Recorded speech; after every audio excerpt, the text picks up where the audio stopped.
Okay, so let's see how we can graph this parabola using all the information we have.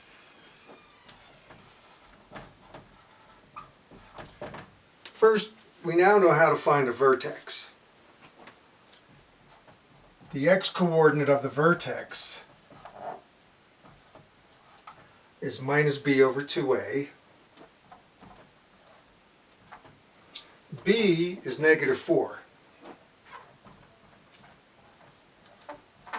A is negative 2.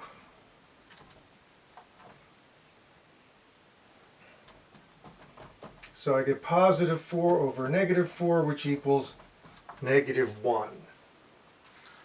To get the y-coordinate of the vertex, I take my function and evaluate it at negative 1.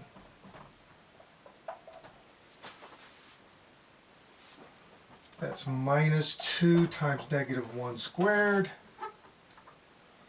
minus 4 times negative 1 plus 6, which equals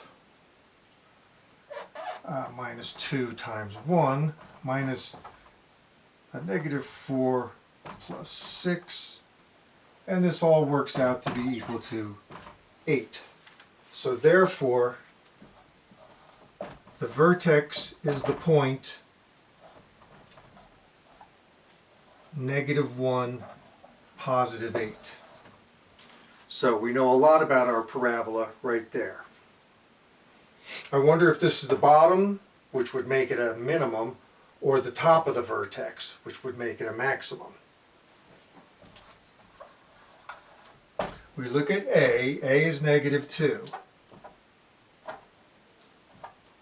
Since A is equal to negative 2, which is less than 0, that is to say negative, and by the way, this is perfectly legal, this is not shorthand stuff.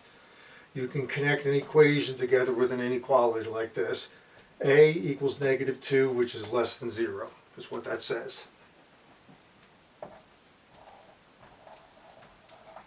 Since A is negative, the parabola opens downward. So we know a lot about our parabola anyway, right away. It's shaped like that. Well, another piece of information we can quickly grab is the y-intercept. The y-intercept always equals c. So the y-intercept occurs where y equals 6. All right.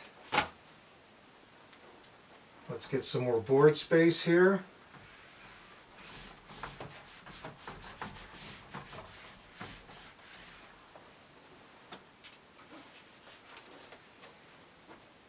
Now, we'd also like to know where the x-intercepts are. If we had all this information, we would have a pretty good idea what this parabola looked like. Well, how do you find an x-intercept?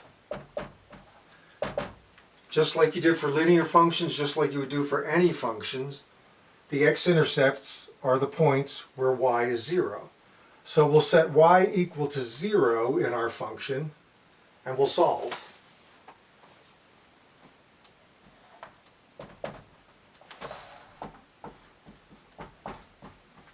Oops, I just noticed I'm missing my exponent here. Why didn't somebody interrupt me and tell me that? Minus 2x squared minus 4x plus 6. So, how do we solve that? Well, first you might notice 2, 4, 6, they're all multiples of 2. They're all even numbers. Why don't we factor out a power of 2? In fact, why don't we factor out a negative 2 and make the whole quadratic function look like this? Notice the sign changes because I'm factoring out a negative number. Now, we're going to introduce an idea here which we'll study real closely in 3.2. We need to factor this. You had problems like that back in the Chapter 3 toolbox a couple days ago. This quadratic inside the parentheses here can be factored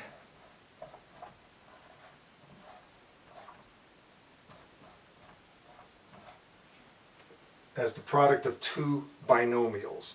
And we'll see how to do that in our next class.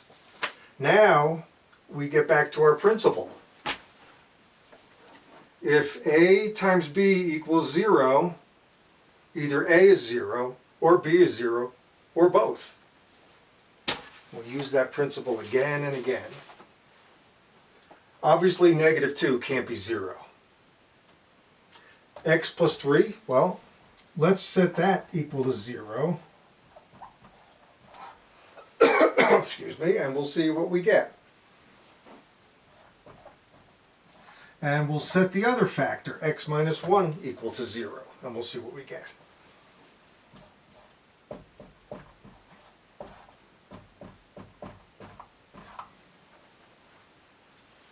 There are my x-intercepts.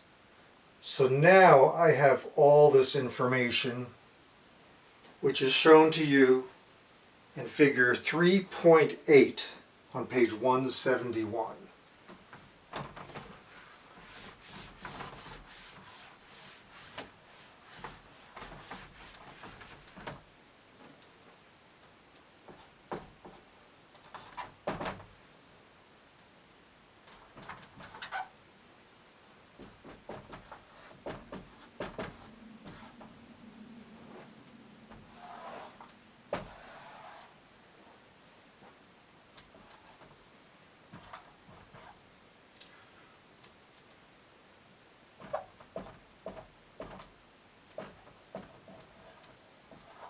The y-intercept occurred at 6. Right, we figured that out.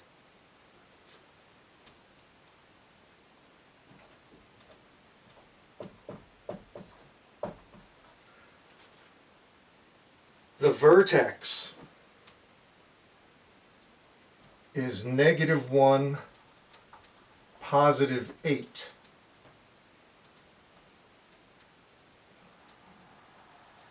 That means our parabola must look something like that. Notice that it makes sense because we already figured out that the parabola opens downward. So the vertex better be higher than the y-intercept or else we'd have a problem somewhere. We'd have an error. Well, let's see how exactly we can figure this out. We know that the x-intercepts occur at x equals 1 and x equals negative 3. There's x equals negative 3, there's x equals 1. So now I get an even clearer picture of what's going on. I can correct this part of the curve.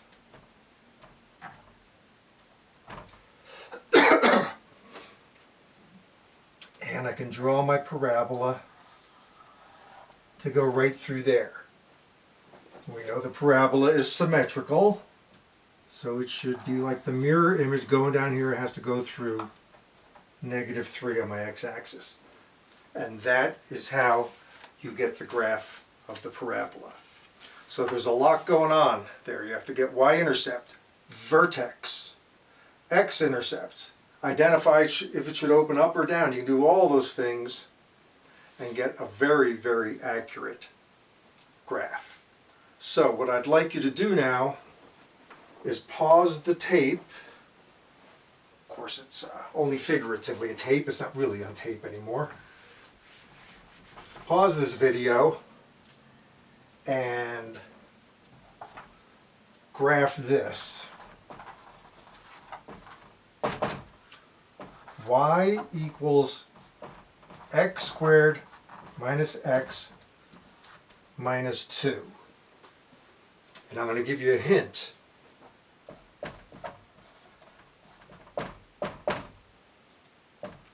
X squared minus x minus 2 can be factored like this.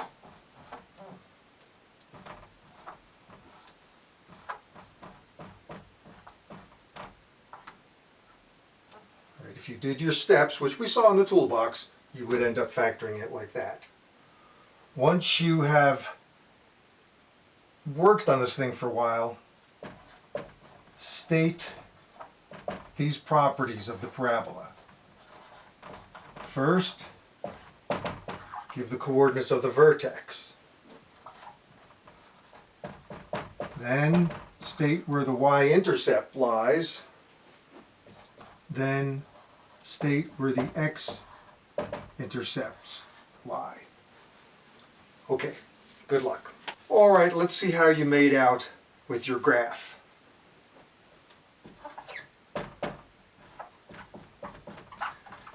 First thing to do is to use that hint.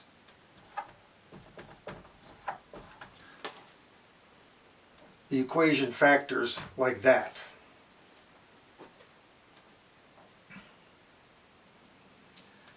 Since that is the case, I can get the x-intercepts.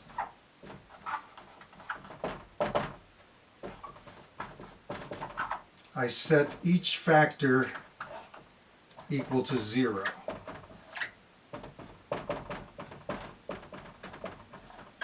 And I figure out that those two values are where my x-intercepts occur.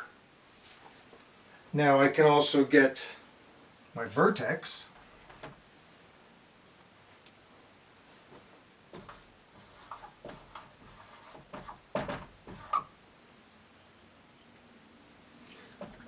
The vertex occurs where that is true. B is equal to -1. A is equal to +1. So I get 1/2, right? Yep.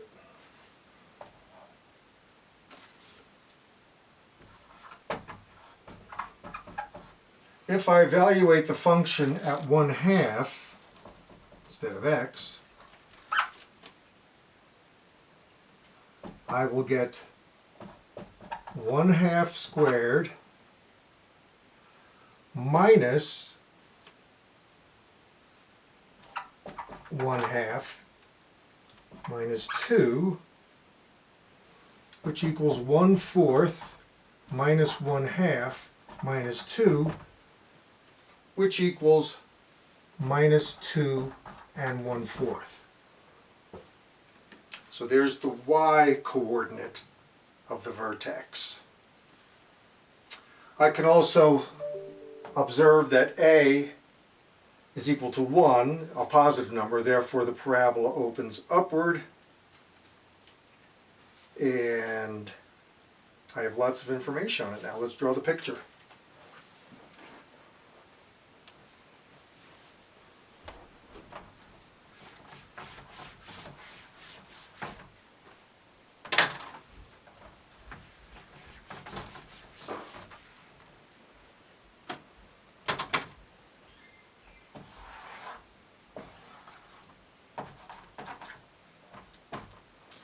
Y-intercept is at 6. Oh, that's something we didn't mention. Sorry, not 6, at -2.